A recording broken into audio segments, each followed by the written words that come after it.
Welcome to the Good Word. My name is Vincent Goodwill, senior NBA reporter for Yahoo Sports.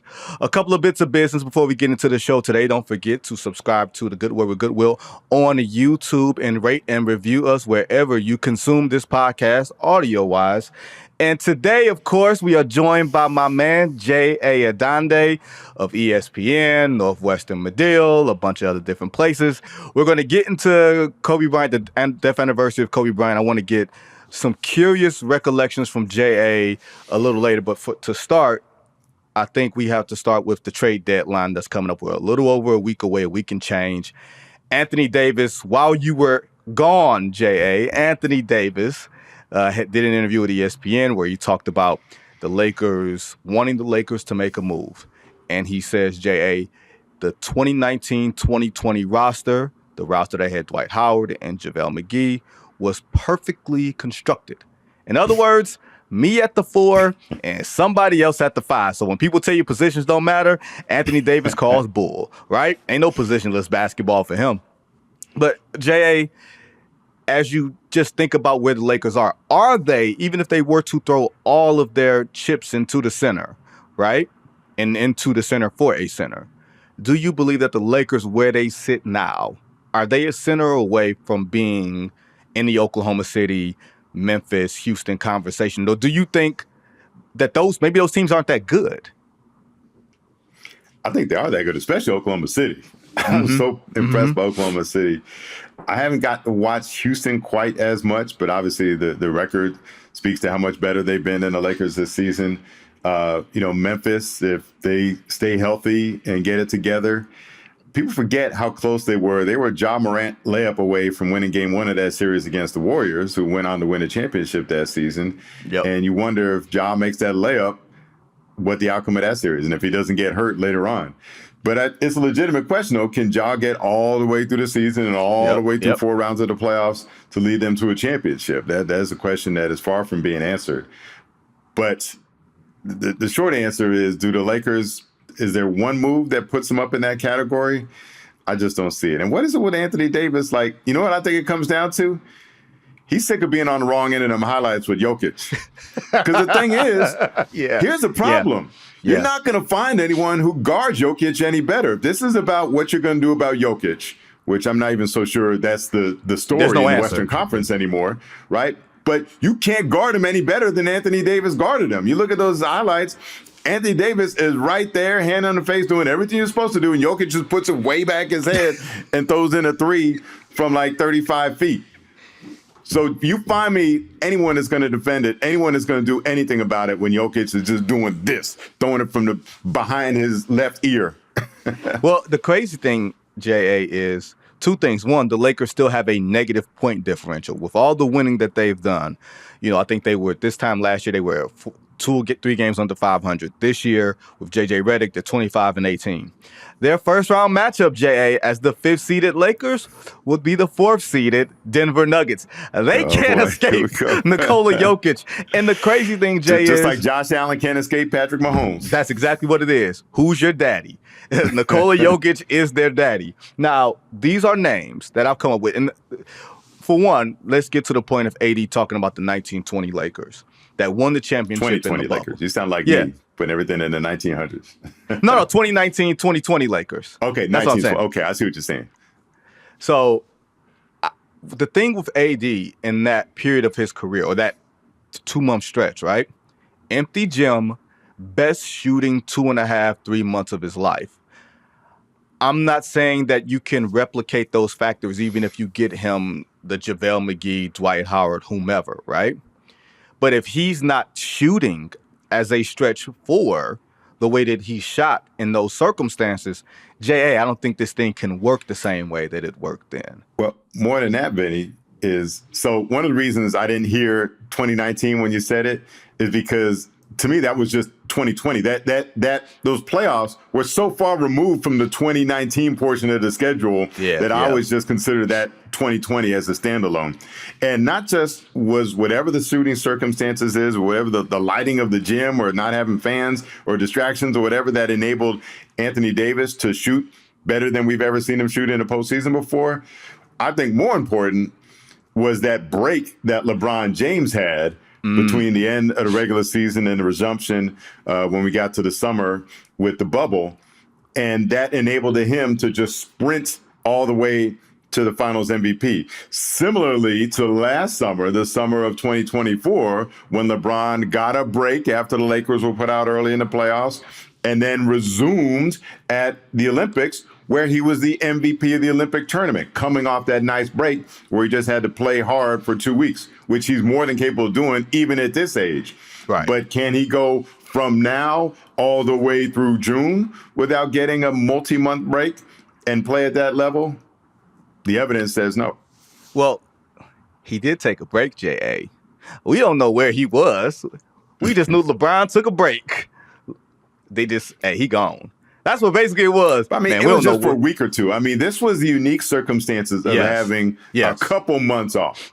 Yes. And we've seen if you give LeBron a couple months off and then just ask him to sprint for a few weeks, he still got that. He finds the proton pack. Like, that's what it is. He finds the proton pack of energy. Maybe Steph Curry, too, and Kevin Durant, right? This is something for all these teams to consider if they're thinking about making a move. We've seen all the signals that the Warriors, including Curry, are saying, hey, don't just mortgage the future for right now. We ain't got it. He left that part unsaid, but to me, it's implying like we ain't got it like that right now. Maybe I can't carry a team. You're asking me at this age to just put a team on my back for 6-8 weeks? No, that ain't happening. And the same thing with the Suns, right? I mean, we hear the Suns and all this mix. We're gonna get there. We're gonna get there. We're gonna get to the Suns. Let's finish with your team. Your team. Let's finish with the Lakers. Because here's some names that I've procured. Okay, J.A.? I've procured these names. All right. Nikola Vucevic in Chicago. Now, he's interesting because he's a stretch big himself, that you don't need AD offensively to provide the space if you have Vucevic doing that. The problem is Vuce going to be banging down? Let's just assume, right? AD would still have to defend a lot of the same guys because Vuce isn't the defender. The problem is, like with a lot of these names I'm going to bring up, Jay, is that the Lakers don't have the assets to go and get a Vucevic, Nurkic in Phoenix, who clearly knows he's on the outs there. Mitchell Robinson in New York, who's not healthy right now and is never healthy. Valanciunas in Washington, D.C., where they want picks. The Wizards want picks. The Lakers don't have picks in the current form or a surplus of picks to get them.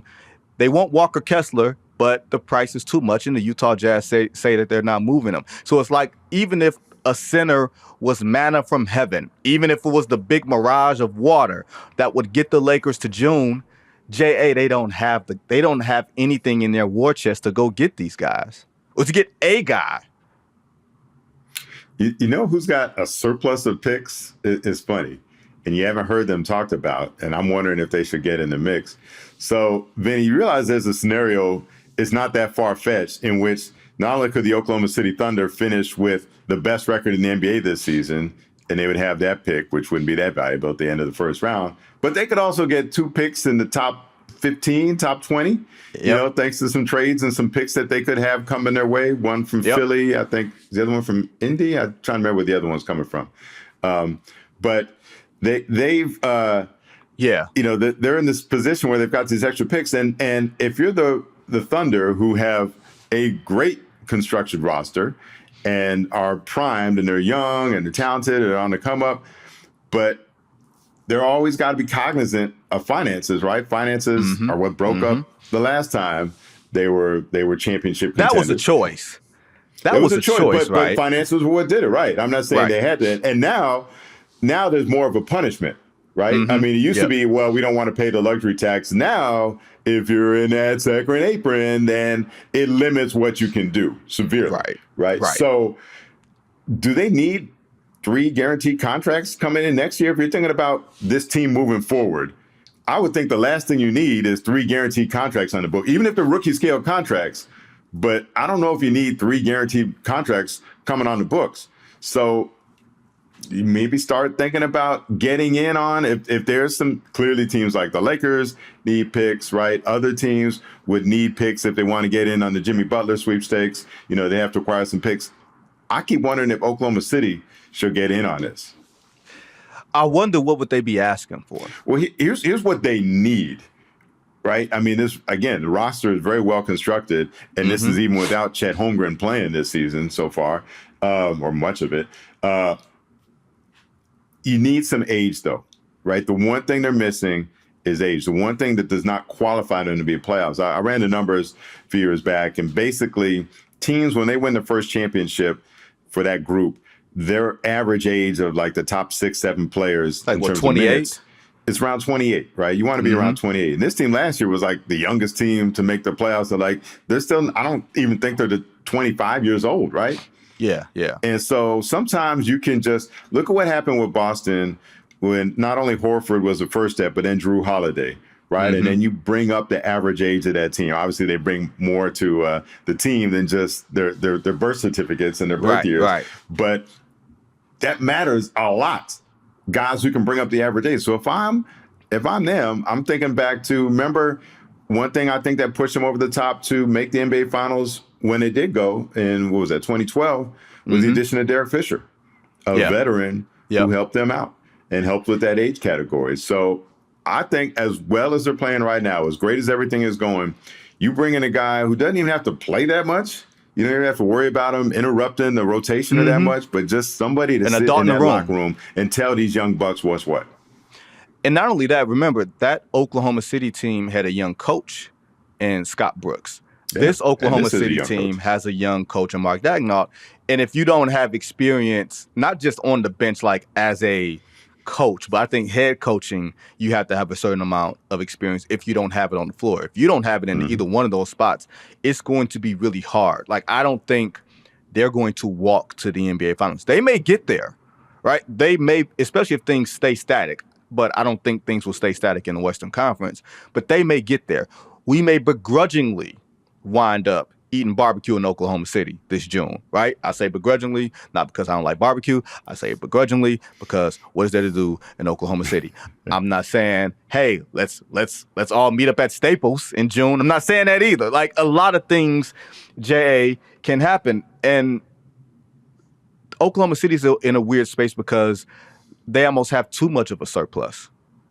Like, what are you willing to sacrifice for your future because of finances that you don't wind up taking away from the opportunity that you have right now? Like, they got here really quickly, almost quicker than the Kevin Durant Thunder, right, if you really think about it. And we thought like they got that was there a slower really climb, quick. Right? Yeah. And we're presuming a little bit, like we're installing them in the finals already. But again, I feel like you can accelerate that timeline if you bring in some veterans. And you don't have just give up the picks, right? You might have to throw some people in there to make the salaries match, whatever. But, I think teams would just say, hey, we care about the picks. We don't care which players you're putting in there just to make the numbers work.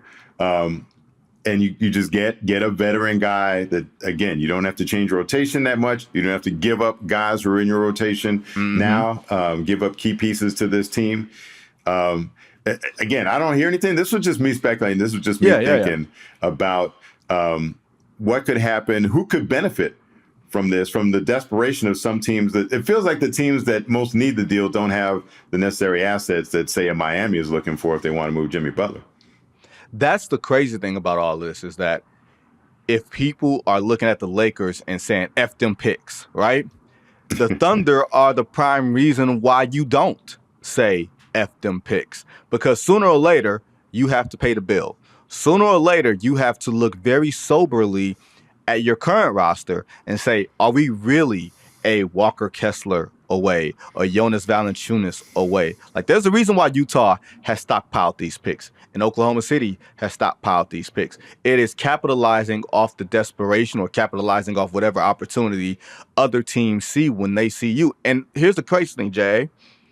Utah is down on Walker Kessler from everything that I've heard through the scouting world, but yet the price is still very high. So I'm going to give you the outline of a player as we go to break, J.A.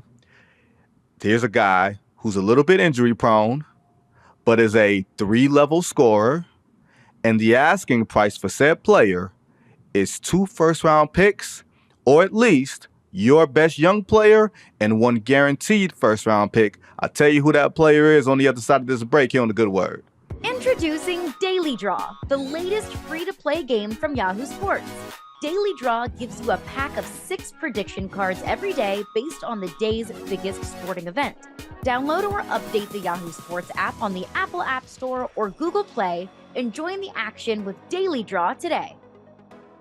Back here on The Good Word here with J.A. Adande. J.A., I've given you a few minutes to think about it. Can you think of anybody that fits that profile? I don't have any. I don't want to have dead air for the listeners, so we'll get. No, I got you. I appreciate the quick answer. The player, injury prone, a good scorer from 3 levels, and an impending free agent. Maybe I didn't give you that one, but the player is Brandon Ingram of the New Orleans Pelicans. You can get him if you've got 2 first-round picks, or if you've got your first-round pick and your next best young player. Now, he's only played 18 games this year. We know he's perpetually injured, but that team is in desperate need of a shakeup and something for his future. Ingram's also in the last year of his deal. He changed agents. That's always a precursor to, hey, get me up out of here. If put it like this, Jay, let's just say this. If you were the Detroit Pistons, would you say, you know what? He's a guy that would help elevate us, and he's on our timeline of, you know what? Maybe we can make this move. Ingram is 27 right now. You've got Cade Cunningham and Isaiah Stewart, Jalen Duren, and, all those veterans that they brought over there to augment everything they have going on. Is that the profile of a team that you would say, let's go make a move and go get a Brandon Ingram, or would you keep your powder dry? As high as I am, as big as I am on the age 27 factor, that's when most great players make their leap. The thing with Ingram, like, you're not bringing him in to be your star, right? It's Cade Cunningham's team.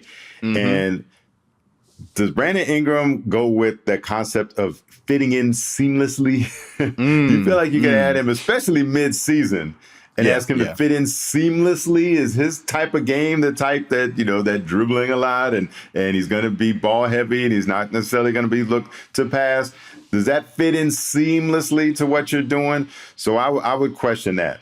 And it reminds me, going back to when Ingram and all those guys first came to the Pelicans in a trade from the Lakers. You think about it. Ingram, Randle, Lonzo Ball.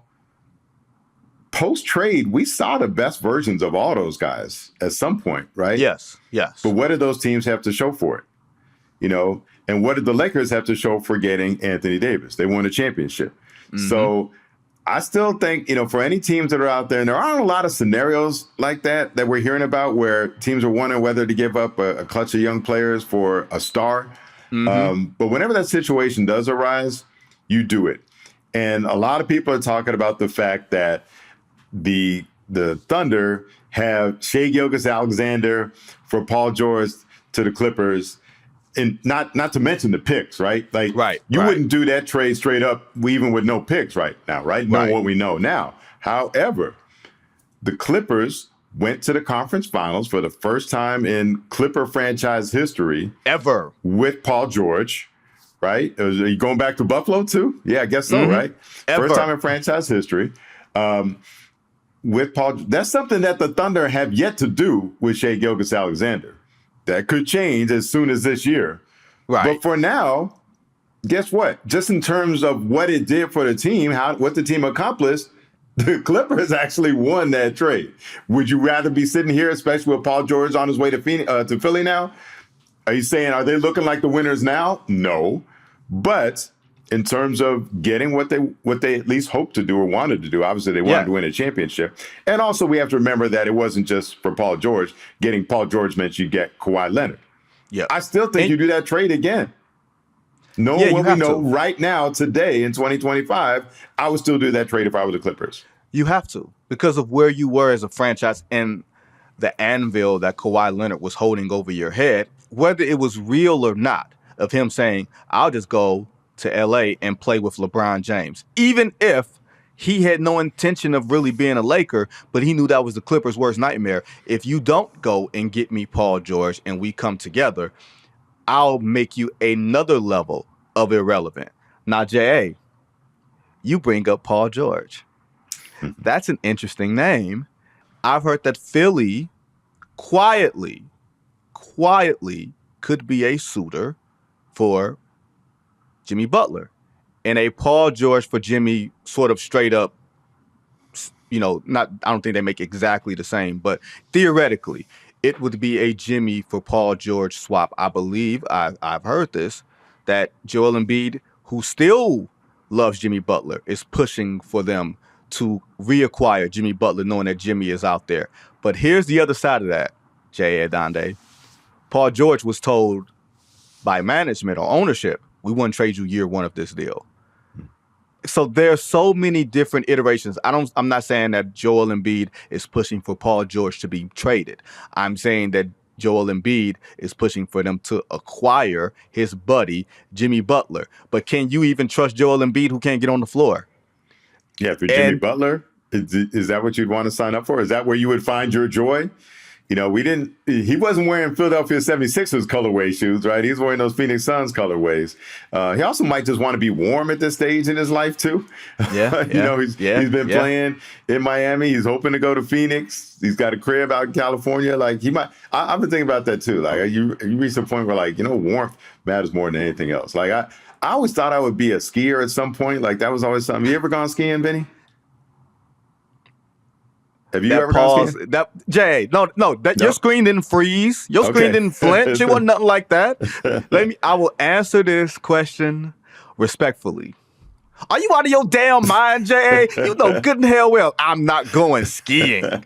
I don't want to die. I always thought I would. I mean, I grew up 2 hours away from skiing mountains in Southern California. I could see them from the end of my street on clear winter days. And I always figured I'd get to it at some point, and I never did. And then I reached a point, at this stage of my life, when I have the option to go somewhere, I'm going somewhere warm. I don't want to be cold of my own volition. I'm cold because I have to be, either work or whatever makes me cold. But I'm not going to go on vacation somewhere that's cold and snowy. No, I want to be on a beach somewhere. So I think Jimmy Butler is at that stage of life where I want to be on a beach somewhere, or at the very least, I want to be outside, working on my tan, poolside or oceanside, somewhere near water in January and February. That's what I'm trying to be. So I think he's at that stage. But I just don't see. It's funny. I could.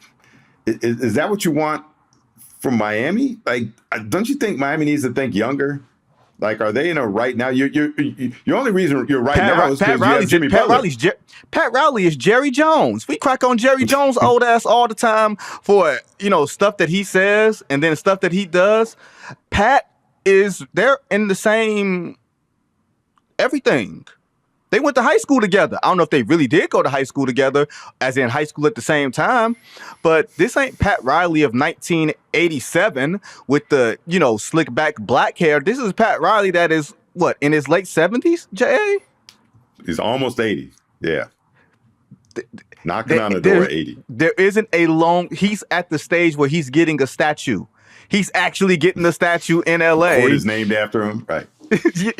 All of that type of stuff. So he's at that, I'm getting my flowers, which I have no problem with. I'm glad we are giving the Pat Rileys of the world, the stewards of the game, their flowers. But as opposed to, as it applies, to team building, I don't think the Heat have the stomach for a rebuild. Maybe they want picks. I've heard that they could entertain draft picks as opposed to, okay, we need a player for player swap because clearly this Jimmy thing has gotten out of control. Is Paul George a player that you can get? I still think I'm with you, J.A. I think Phoenix is still the play. They don't seem to have necessarily the stomach for a Bradley Beal contract, which I understand. It just doesn't feel like an easy solution. The one that made the most sense, not that I perfectly agreed with it, but I could see the reason behind it was, Butler to Phoenix with Bradley Beal ending up in Milwaukee, right? Because Milwaukee could, although I don't, Milwaukee needs more, I don't think that Bradley Beal is the more that they need, but it's something, right? It gives them a little more firepower, especially we don't know what Chris Middleton is or what he can give or yikes, that whole story, right? But I don't think Bradley Beal replaces Chris Middleton for them, but it could mitigate. So that one would make the most sense, but it just feels like that's cooling off a little bit, right? I mean, let me ask you this, Jay, because you've been around the game a long time. Bradley Beal is one of these guys that he spent his best years playing irrelevant basketball for an irrelevant franchise that has never won a thing and never come close to winning a thing. They did once back in the 1970s. Okay. When I say never won a thing, the Bullets, right? When I say never won a thing, and I conclude, I think me and you are kind of in the same wavelength. Modern NBA basketball started with Magic and Bird. And if you further it, 84 was the first year of playoff expansion, 4 playoff rounds. You got to win 16 games, or at least back then you had to win 15 games. Now with first round being expanded to 7 games, now you have to win 16 games. The attrition of the playoffs makes the NBA to me more modern starting in 84. But the Wizards have never won a thing in that period. Is Bradley Beal a player at this stage of his career? He's not 36, 37 years old, but with the injuries and everything else, is he a guy, J.A., that you're looking at and saying, okay, if Bradley Beal is willing to come here, we're a Bradley Beal type of player away? No. And guess what? He wasn't the answer in Phoenix, and they got a version of him that was not significantly, but was still younger than this version right now today, right? So, that old philosophy, like, you're never going to be as young again as you are today. But, like, it feels like that applies even more to Bradley Beal, right? Yeah, it does. So, that's part of the problem. Like, I feel like a Phoenix could be a Jimmy Butler away from mattering. Like, I feel like Milwaukee could be a Jimmy Butler away. I don't feel like the 76ers are. Especially if you're in a position where he could be your third best player or third most important player. Wow. I mean, that's the thing. People still talk about, he took a team to the finals. Like, I don't think he has another one of those in him. To his credit, initially, before he did it, I didn't think he was a guy that drags you to the finals. And he had 2 of them in him. Yeah. So to his credit, he exceeded those, but like, can he exceed again at this stage? That was, again, the younger version of Jimmy Butler. Like, at some point you just have to realize and accept that the calendar is 2025. There's a lot of reasons I'm not willing to accept that, but we have to. I don't want to, but we have no other choice than to accept that we're living here in January of 2025. And that's the reality, and it has a whole lot of implications. It feels like in the NBA more than other places. I'll tell you this, not man. Everywhere. Not everywhere. I'll tell you this. Jimmy Butler in those 3 years, you count the bubble year and the Game 7 of the Eastern Conference Finals against Boston, where he puts a little more leg into that 3. We're having the best weather NBA Finals in the history of my lifetime, Miami and San Francisco. But instead, we had to go to Boston and San Francisco. I'll never forgive him for that. San Francisco in June is not great weather, by the way. Oakland might be. San Francisco in June, you can get foggy. No, it wasn't bad, J.A. It was more like 70 degrees as opposed to 65. And it might have been a little windy like one of the days, maybe like before Game 2 or something like that. But by and large, it was a decent, you can roll your window down when you're driving your rental car weather. That's all I need. I don't need 85, 90. I ain't trying to sweat my skin off. Just give me nice June weather. And we were really close. Vinny, you know what the cruelest thing of all is, though, right? We finally got LA versus Miami in the finals, and it was played in Orlando. And it's played in Disney World. The only LA-Miami finals we've ever had. We know we've been dreaming of that probably since you first started covering the NBA. I know I was all my NBA coverage career. And when it finally happened, it happened in Orlando with nobody in the building. And very few people actually covering it. And very few people actually saw it. That is so cruel. And we ain't never gonna see that. Excuse my French. We ain't gonna never see that shit again. All right, it will never happen again as long as we walking. All right. Now, a couple of quick notes to go to, and I don't think you'll be surprised at either one of these things, Jay. Zion Williamson not getting moved. I don't know if I would touch him, but I've been told from rival executives that Zion Williamson not getting moved. Julius Randle, who I think Minnesota should consider moving, is not getting moved because the Timberwolves management believes that over time, he's going to mesh himself in better with what they have. Maybe you can't get anything of value for him the way that, if you turn Karl Towns into a lesser version of Karl, not into something lesser, which is Julius Randle. And then you have to trade Julius Randle and you turn him into something lesser. Essentially, you turn Karl Towns into 2 tiers less of a player. And I don't think that the Minnesota Timberwolves want to have that egg on their face just yet. I think with both guys, the question isn't so much should you move them.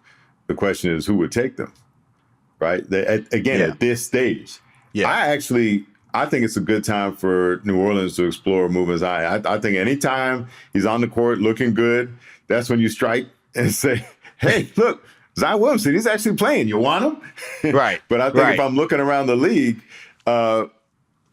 because you're bringing in Zion, again, you're not bringing him to be a complimentary piece, right? Like, none of these contending teams are thinking we're a Zion away at that type of contract. He's going to put us over the top. A, you can't count on him being on the court, and B, what can he be a complimentary player? Does his game allow for him to be a complimentary player? We don't know that. We couldn't find out. So you're asking the team that, okay, who could we use Zion to be the guy in our team?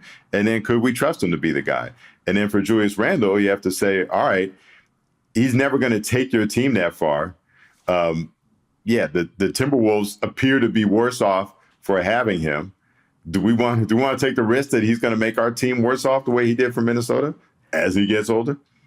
I think Julius Randle is a good player for a team that is not near the upper crust. He may make your middling team better. I don't think he makes your good team better.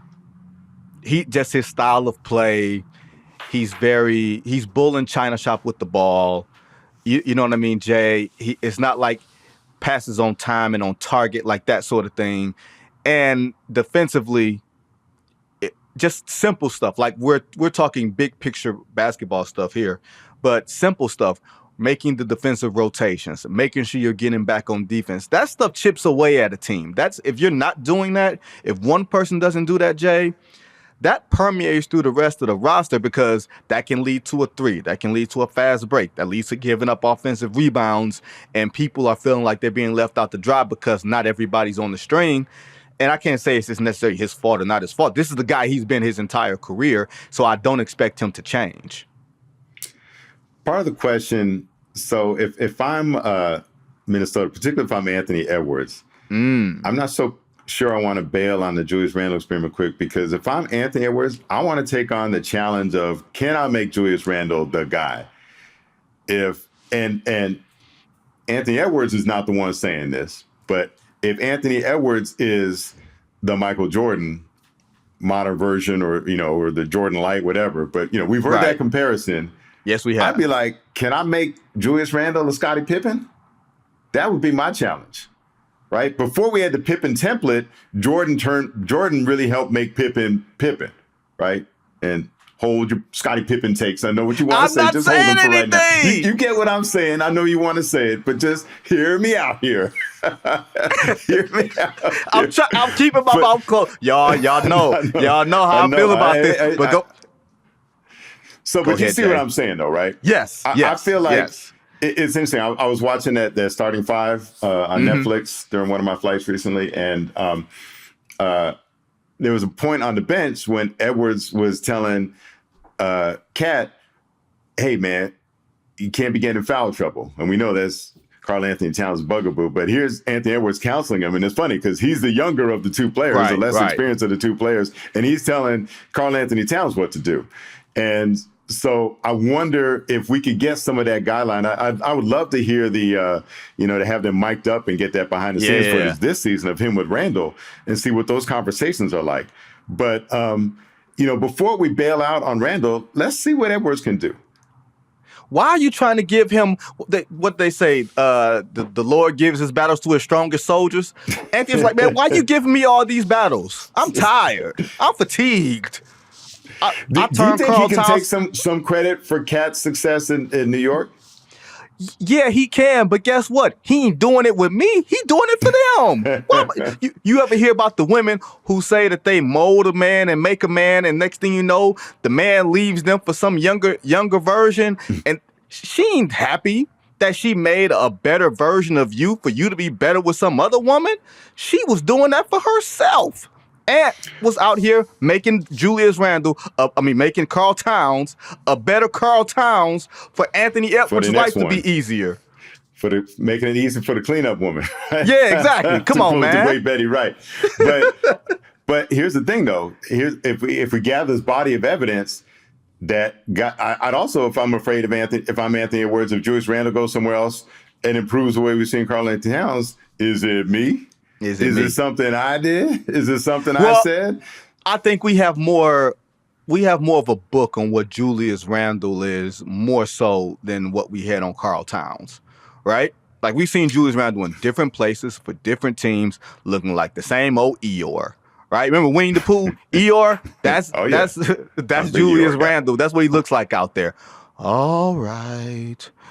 I'll get back on defense tomorrow. Like, that's what it seems like. Hey, man, this is the body language. It might not be. He might be the most enthusiastic dude walking the face. It just doesn't look like it. Now, last thing before you talk about Kobe J, Golden State. They look like they are tumbling fast. I know they have a lot of their pieces hurt. Draymond is hurt. Brandon Podziemski is hurt. Like, Podziemski wasn't having a great season. Who am I blanking on? Buddy Hield had a strong start and then just faded. Stephen Curry quietly has been petering out because it's too much weight for him to carry at his age. I know what he's saying, but if they're trying to, let's say, not even compete for a championship this year, which we know they're not, but if you're trying to, like, preserve the best of the rest of Stephen Curry, don't you need to lighten his load? And by lightening his load, that's not Dennis Schroeder. God bless him. Yeah, I didn't quite get the Schroeder acquisition. I mean, yeah, it was another guy that could maybe create some shot, give you some more offense, which they needed. But again, you got to think both sides of the ball. And I wish more teams would look at how it seemed to adversely affect Milwaukee going from Drew Holiday to Damian Lillard, right? And just missing a slightly bigger, but certainly much more better defensive player. Would you compare Holiday to Lillard as a scorer? Of course not. Right. And, and in the clutch, if you need a bucket, I'd much rather have Lillard. But there's so much more to the game to that. And we saw it in Milwaukee, took a step back. And you just, I mean, I think these GMs know what they're doing. I'm not going to sit here and pretend like I know more about navigating the CBA and the salary cap and all the other things. And I'm as well aware of all the players out there, and I've been scouting all them. No, I would never pretend that. But some things just seem basic, especially when it's been right in front of your face. When you saw the value Drew Holiday had to your team, and you moved him, and the team did not get better as a result. And when I thought of all the options out there for Golden State, Dennis Schroeder didn't seem like the solution to me. They're just tinkering. And I think, it's a function of this second apron tax world that everybody's sort of getting accustomed to, the draft picks that it can cost you, the restrictions that it places on trades. Like, literally, there's less you can do with the more money you spend. Like, there's more money out there for players. It's less ways to get it. And I don't think they saw that or considered that when the NBA masterfully put together this collective bargaining agreement that protects the owners from themselves. Was that air quotes around that masterfully? Yeah, masterfully. Unintended consequences is the phrase. I got a quick Go ahead. I want to make. It's funny because I just saw this in relation to the Chiefs. I saw a graphic about teams that have three-peated or better in the modern era. But so yeah, the NBA ostensibly does these things for the sake of parity, right? And Adam Silver has been very outspoken about that. And this is probably where Adam Silver and I disagree the most. And I generally believe in the direction that he's taken the NBA, and I think Adam Silver has been a good commissioner, a great commissioner for the NBA. But I disagree that parity is the goal. And so we know, Vinny, and you talked about it, we talked about, the heyday of the league that so many people like to talk about, whether they're an 80s guy or a 90s guy. There wasn't a whole lot of parity. It was Nope. basically 3 teams doing it in the 80s, maybe 4. And then it was really 2 teams doing it, winning championships in the 90s. So in the NHL, it was 1 team won championships. It was the Montreal Canadiens won 4 straight starting in 76. Mm-hmm. And then the New York Islanders won 4 straight starting in 80, I think it was. Okay. And then the Edmonton Oilers won 4 out of 5. And the only one they didn't win was won by the Canadiens. So basically from 76 through 87, I think, or actually through 88. From 76 through 88, you only had 3 champions in the NHL. And I will tell you, the NHL was a lot bigger during that stretch than it is today, just in terms of it mattered more, right? Like It was a bigger part of the sports discussion when there are only 3 teams winning over a dozen years. Just like the NBA mattered more. It's funny because this stretch we've been, however many champions we've had the last few years, the last time we had that in the NBA was in the 1970s, which is hardly, no one would call that the golden era for the NBA. I think you referenced that not too long ago on this podcast. So, the notion that the leagues that sure, it's better for the individual teams throughout the league, but for the league itself, you need that bell cow. And for the TV partners, you need that bell cow, preferably a glamorous team, right? That's what's gonna pay. Everybody's gonna get paid off that TV contract.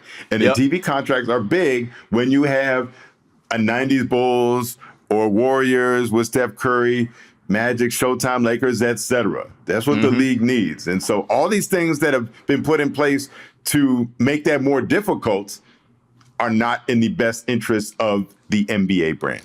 Well, I want to say this quickly, so I'm going to try to get through this quickly. Yeah, you're right. One, fans need something to root against. They need to know who's good so I can root for them or against them. And when you have all these mid teams, by and large, like fans may care about basketball, but they don't have anything compelling to care about with you. Now, what works against that, J.A., is now you have all these TV partners, and you only, and with a balanced schedule, unless you're going to unbalance the schedule to where you have the marquee teams playing against each other more often, which takes away from fans at the gate and in home markets, then you have to do your best to make more teams feel relevant as opposed to making more teams feel excellent. Like you have a TV product to sell and you have more TV inventory to sell. The last point, Adam Silver works for the owners. I'm trying to figure out who works for the game, who works for the fans. And that is the concern that I've long had about him with the three-point revolution, with the influence of analytics, with all these other things. You've had so many teams change hands over the past 15 years that these owners have said, I want to make money and I want to win. And I want you to guarantee that. And there's no world where you can guarantee all of these things without making it so that mediocrity is rewarded. And that is where we're going to end things there. Because we got to talk about Kobe. When we come back, we're going to talk about Kobe Bryant, the great Kobe Bryant, the 5-year death of his anniversary. I got a couple of curious questions to ask J.A. Adande on the last word. Back here on the Good Word, time for the last word with J.A. Adande. J.A. was the 5-year death of Kobe Bryant yesterday. It doesn't seem like it's been 5 years, but it feels like in some ways it's been a year or 2 years. In some ways it feels like it's been 10 years because it's almost like the last normal week of our lives when, that happened. Like there was if people don't remember, like that Tuesday was the debut of Zion Williamson and New Orleans. Like he had missed the start of the season. I wound up going to New Orleans to see him play. I think he played against the Spurs, and he was like, oh, okay, he's here. That weekend, LeBron James and the Lakers were in Philly. LeBron had passed up Kobe on the all-time scoring list on the ABC game on Saturday night. And then he talked about what Kobe Bryant meant to him and being a young player and everything else. And then on my way back on the train from Philly to New York, where I lived in New York, that's when all hell broke loose. And then a month after that, we had COVID, and then the world has never been the same since for a number of different reasons. But Jay, it's 2 inflection points I want to talk about with Kobe with you with the time we have left. How much did Kobe want that 2009 final to be Lakers and Cavs? Lakers going back to the finals after 2008. They had lost to the Celtics. I knew he wanted his Celtics get back. But that LeBron James 66-win Cleveland Cavaliers team, that mano a mano, that was LeBron's first MVP, and it was clear that he was coming, but he wasn't quite there yet. How much, if you even knew, how much did Kobe want that matchup for himself. You know what's interesting? He never talked as much about LeBron and him wanting his shot at LeBron in the finals. I think maybe he just realized early on it wasn't meant to be. So going back to LeBron's rookie year, Kobe kept getting hurt in or before they played LeBron. Like, he didn't play LeBron a lot early on head to head because there was always some injury that would occur right around the time and it just took him out. And so we didn't get to see them go head to head a lot early on. I do know what he really wanted was another shot at the Celtics. So in 2010, when they beat Phoenix, and it's funny because he had to lie about it. So they beat Phoenix, and now they're going to play the Celtics, and everyone's like, "Oh, rematch with the Celtics," and he's like, "Man, I was just focused on beating Phoenix because all the times they beat us in the first round. Remember, I think in 06 and 07, the Suns, the Steve Nash crew, they put Kobe out of the playoffs, including coming back from a 3-1 deficit that the Lakers held the advantage." So he goes into all this stuff about, I really wanted revenge against Phoenix. Then after they beat the Celtics, he goes, "No, it was about Boston. I really, really wanted Boston, but I couldn't have y'all talking about that. It would have hurt more if we lost to them, but no, I wanted Boston. You were right. You guys were right. I wanted that revenge." So he talked much more about Phoenix and about Boston than he ever lamented. I never heard him lament the chance to go against LeBron. Do you think quietly he wanted that? I just feel like him and LeBron were just very different, and they just they're pros. But I don't think Kobe. You notice that we never even saw them in the commercials, right? It was the puppets going against each other. Yeah. We saw Magic and Bird go against each other in the Converse commercials back in the days in the 80s. Okay, Larry, show me what you got. But we never saw Kobe and LeBron go against each other, even though they were both Nike guys. We never even saw them on the court together in a Nike commercial. It was the puppets. No, they weren't in a Nike commercial together. Remember, it was like a Joel Santana song. They were playing basketball in the airport hangar. It was like all of them. It was LeBron, Kobe, Paul Pierce, Rasheed Wallace. Okay, but it wasn't it wasn't just Kobe them two versus LeBron. No. I was just saying the commercial came to mind. Against each other? In the commercial, it was a big team game, and you couldn't tell who was against who. At one point, were they guarding each other in the commercial?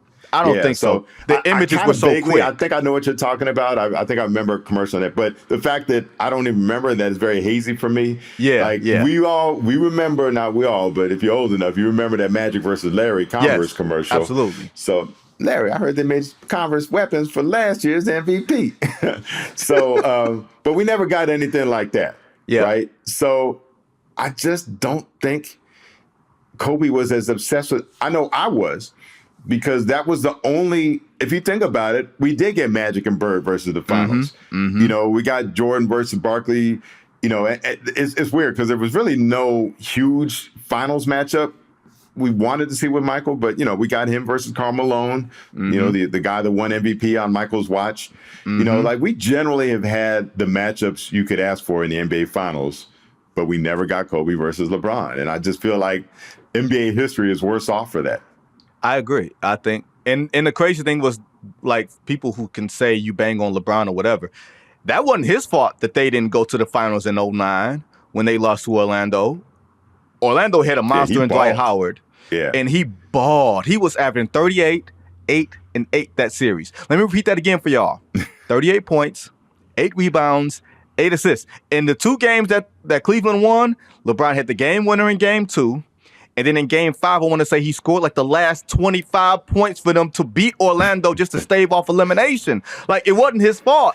But I've never looked at the plus minus. I got to go back and look at the plus minus for that series for LeBron on and off the court, because it must be insane. Insane. Like, and the other thing with Kobe that I really want to hit on, because I feel like we've done a bad job, like we as a monolith, as a media. I feel like to some degree, Jay, we overrate older Kobe, like the Kobe we're talking about, 08, 09, 10, and we underrate young Kobe because he was in Shaquille O'Neal's shadow post that first championship. I feel like come 01, 02, 03, even though they didn't win in 03 and 04, the last 2 years of the Shaq Kobe thing, he was very much, it felt like Shaq's equal or as close to it as anybody could be at that time. And they would kind of take turns, kind of depending on the matchup. Yeah. So you're right. What we don't talk about enough is 2001 Kobe. And, that was the year that they ran off that 15-1 in the playoffs, right? 15-1? Yeah, I think it was before 16. So that Kobe, so the first two games against Sacramento in the conference semis, Shaq goes 40-20, 40-20, right? It hadn't been done since Wilt. And then they go on the road, and Shaq was never that great on the road. He once told me it was because he could never get a good night's sleep in those hotel beds, which might sound like, but when you're that size. That big, yeah. Yeah. I'm sure you had custom beds at the crib that you just can't duplicate in some, Hyatt or Marriott on the road, or Ritz-Carlton even. Right. I get it, especially now as we talk about the importance of sleep. So Shaq's road numbers usually weren't that great, but Kobe sure were. And if you look at Kobe on those road games in Sacramento, 48-16. Oh my God. Some of the best Kobe numbers we've ever seen in the playoffs, right? So we don't talk like those. It felt like that game would never come on ESPN Classic. Like I can't even remember the last time I've seen it. I'm not even sure I even saw it live. I just have very little memories of that game, but I know the numbers were phenomenal, right? And so I wish we would talk about that. Yeah, you could talk about the 81 points, that gets run up, especially this time of year, every year. But like that Kobe, and that was the year, the next series, my favorite Kobe interaction, just the cold-bloodedness. And I tell this story before, but I'll repeat it. They remember that the San Antonio Spurs were favored that year. They had home court advantage. They were the higher seeded team than the Lakers. And so the Lakers go down, and lo and behold, they win game one. Okay, caught a little people off guard. Like, everyone was convinced. If they had legalized gambling back then, I probably would have gone to bet on the Spurs in game two, man. It was just a given. The Spurs were going to win game two, right? And then the series was going to be on. Let's see who gets game three. And then the Lakers win game three, thanks in part to Kobe just hitting a dagger late in the game. I think Fisher misses a shot, rebound comes out. Kobe hits a straight off three that just plunges the knife into the heart of the Spurs, right? So after the game, we're walking from, this is at the old Alamo Dome, so it was a long walk from the locker room to where the bus would be. And I'm walking with Kobe. I said, "Hey, Kobe, man, I think you hit an artery with that shot." He goes, "Let him bleed." And it was so ice cold. I was like, "Oh my God, Kobe." Yeah. That's the type of assassin that he was. Just heartless and ruthless. Ruthless. And I mean, that little, I will never forget that exchange walking to the bus in the Alamo Dome. And to me, that was Kobe. And so, you might have other thoughts. I'm sure other people, they think of Kobe. Anyway, like when I think of Kobe, the essence of Kobe, I think of that. Actually, one little other exchange we had that does the one time he did mention LeBron or indicate some type of rivalry with LeBron. So really randomly, we're in Utah, and he starts telling me about this book called Good to Great. It's a business book. He's like, you should read it, and he just was like espousing this book and the lessons he learned from it. And then he says, "And if you tell LeBron and them about it, I'll kill you." So it was like he felt like there was so many, winning secrets to be found in this that he didn't want any of his competitors to have it. So that was the one time I really heard him talk about some type of rivalry with LeBron or, really reference it at all. But yeah, it was that same, and it was in that same tone when he said, "Let him bleed." So I took him serious. So not a word.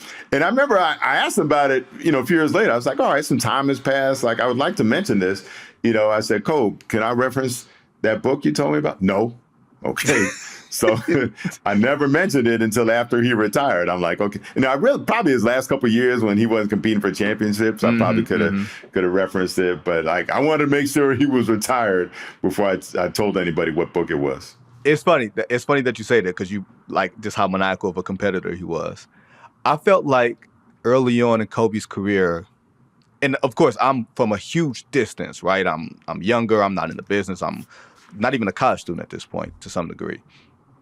I felt like Kobe was doing an imitation of Michael Jordan, like in the way that he played, in the way that he talked, like even just like the way that he walked and the way that he moved. It just felt like he was doing an imitation. I've always been curious from the standpoint of, when did that stop? Like, was there a moment? Because I know you had to look at it like you're doing a Michael imitation, and it becomes ingrained in your head. Was there ever a point where you're like, oh, he's being himself now? Whatever that thing is, he's no longer doing the imitation. He's Kobe Bryant now. Yeah, probably mid 2000s. Probably once he had his, 3 championships, and he'd established himself, and he reached a point. I think the key for him was once he recognized and accepted the fact that there was at least a whole generation of people, kind of my generation, really any generation that had grown up with Michael or had covered Michael professionally, didn't necessarily grow up with him. But, you had this whole age range, a vast age range that was never, no matter what Kobe did, they were never going to put him ahead of Michael. Mm-hmm. And so he recognized that. And at that point, he started discouraging the comparisons with Michael. And he would kind of roll his eyes whenever somebody tried to make, and he was like, well, I'm not like, So I would say that's kind of mid. So it was around the time when he was putting up those big numbers. I want to say I talked to him after that. What was it? He outscored the Nuggets through 3. Or I'm sorry, the Mavericks through 3 quarters. Yeah. He perfectly outscored the Mavericks through 3 quarters. I think I was talking to him around after that. And, Michael's name came up. And I just remember him like, oh, man, the Michael comparison is so tired, and I feel like he definitely came in with Michael as a template. And he was like going to out Michael. And then he realized, you know what, I'll never be able to out Michael. Let me maximize the Kobe here. And it'll just be better for everyone. But also, meanwhile, he's downloading information from Michael, right? Like their relationship became closer. Michael signed off on him. And I think as the Kobe-LeBron rivalry grew, I think Michael saw more of himself in Kobe than in LeBron, right? Yeah. So Kobe probably Michael probably even migrated to Kobe. And I think they became closer as Michael said, okay, I got to pick one. I'm going to pick the guy that's more like me. Reminds me of me. I remember Michael telling me, I happened to be on the East Coast when Kobe was going on that run of like, consecutive 40 and then 50-point games. Yeah. And I just happened to be on the East Coast, and I went to a Wizards game, and I'm asking Michael about it. Michael said he's doing that thing that I did where he wants to separate himself from his peers. So, for me, I want to separate myself, put distance between me and the Clyde Drexlers and the Barkleys or whatever. He's that way now with like the McGrady's and the Iversons and the Vince Carters, right? He's like, I see that in him. That was the same way I was, right? And so kind of Michael signed off on that. The story, again, I've told this before, but I'll tell it again. The time Kobe told about that famous 98 All-Star game, right? In New York City. The Laker boy. Yeah. Which we never knew. I wish I knew about Laker Boy, when I could have talked to Kobe about it. But that famous clip that we saw in The Last Dance, the little Laker boy going to take all the shots. But what Kobe told me about that night was at one point, Michael says to him, he's like, hey, stay aggressive. Remember to stay aggressive. And Kobe said his first reaction was, let's talk about, of course I'm going to stay aggressive, like he couldn't believe it's like, stay aggressive, me? Like this me we're talking about. But as the season went on and as the years went on, Kobe realized, you know what? It's your third city in 5 nights and you've been up all night getting treatment on your ankle. At that point, it's hard to stay aggressive, right? Everything is telling you like, hey, there'll be another game in a couple of days. This is game 57 out of 82. Right. Hey, it's okay if you take the night. And what Kobe was like, no, it's not okay to take the night. And, how many nights can you think of Michael Jordan when he took the night off? How many nights can you think of with Kobe Bryant where he took the night? In fact, he was so consistent with his performance, I can name the 2 halves that he took off. A first half of a regular season game against Sacramento when he just didn't want to shoot. Why? Because his teammates had been complaining that he shot too much, and he wanted to make a point on national TV on NBC against the Kings. Remember? Yeah. I remember Stephen A. Smith calling me like, J.A., what is going on? And then there was that second half against the Suns in Game 7 where Kobe was just like, all right, I've been doing this all myself, fine. Y'all do it. Y'all got it. Right. He took like 2 shots, both 3-pointers at a time when he wasn't shooting a lot of 3-pointers. Like the shot chart was such an indictment because it was just like 2 shots like beyond the 3-point line in the second half. That ain't Kobe. So that's it. Out of all the games he played, all the minutes, I can name 2 halves when I didn't feel like he was giving his max. So that's that lesson he took from Michael. All right, stay aggressive. And even he didn't understand the wisdom of it at first. That he was but getting, as right. he grew older and wiser, he recognized like, oh, Mike dropped some knowledge on me. Like, it ain't easy. Only the greats can do it. That's what made Michael. And he's like, if I adopt that mentality, years before he called it the Mamba mentality. But I would say it was really originally the MJ mentality, because that's something, I don't know if that's the main thing, but I know that's something that he took from Michael that he incorporated, and you saw the results. My man, look, there's so many different ways. Like I wanted to ask about Kobe's future involvement in women's basketball. I wanted to ask about, did he see Duncan or Shaq as his real rival? But that's all the time we got for today, because Jay's been dropping dimes and dropping knowledge all day. J.A., really appreciate you, my man. Great to see you, man. Thanks, Benny. Yes, sir. Thanks to producer Dakota and the entire team that works hard behind the scenes on this show. I'll be back Wednesday with another episode of The Good Word. Until then, everybody be safe.